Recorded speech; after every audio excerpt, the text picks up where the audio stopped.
Hello and welcome to Froggity Frog Crochet and this stitch guide on how to crochet the double herringbone stitch. So this is a really easy way to create the herringbone look, which is where two rows slant in different directions to create what looks like the spine of a fish with the ribs coming off. So to start this stitch you need a foundation chain in any multiple of stitches plus 2 for your turning chain. So to start our double herringbone stitch, I've gone ahead and marked the first chain for my hook because I want the turning chain to count to the first stitch of the row. And then working into the fourth chain from our hook, I'm going to make a double herringbone stitch. So to do that, you want to yarn over.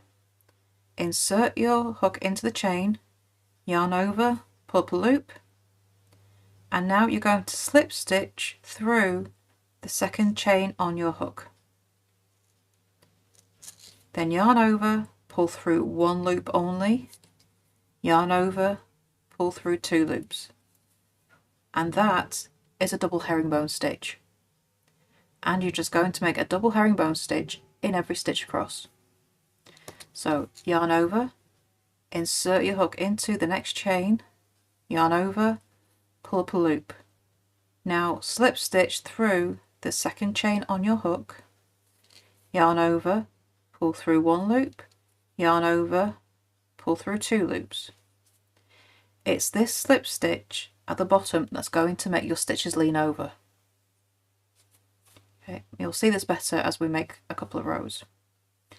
So yarn over, insert your hook into the next chain, yarn over, pull up a loop, slip stitch through the next loop on your hook, yarn over, pull through 1 loop, yarn over, pull through 2.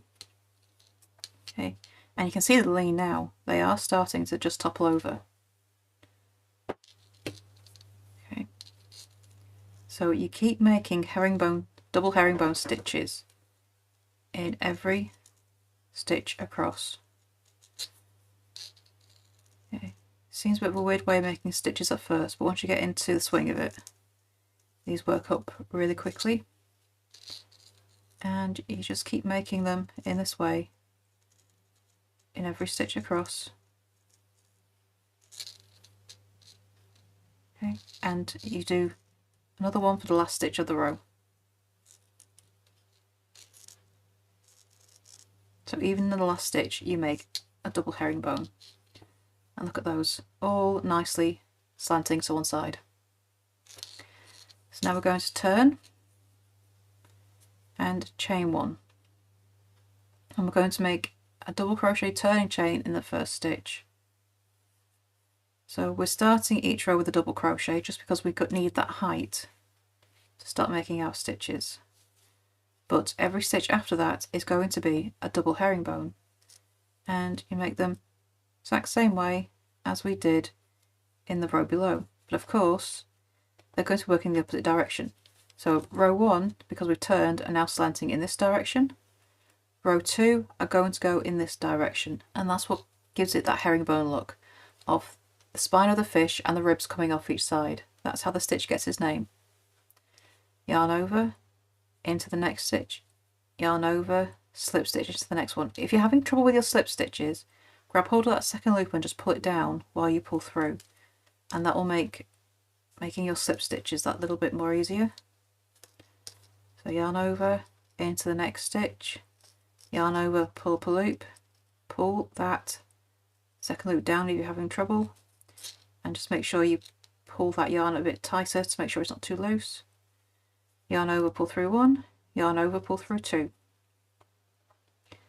Keeping that slip stitch nice and tight is going to help your stitches lean over more to give a more exaggerated look. So you don't want your slip stitch to be loose. So just give that working yarn a bit of a tug.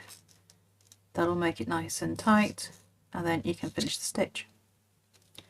But the double herringbone is as simple as that. You just make one in every single stitch, including in the last stitch of your row.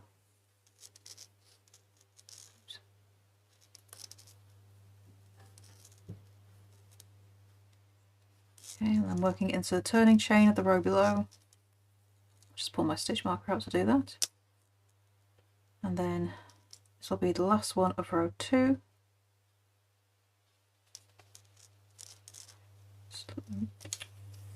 Didn't pull my slip stitch down. Yarn over, slip stitch, it's in there. Yarn over, pull through 1, yarn over, pull through 2. And there you go. Because of these leaning stitches, you are going to end up with kind of like a scalloped look going up your edges. So you're not going to end up with straight sides with this stitch. But it is incredibly pretty.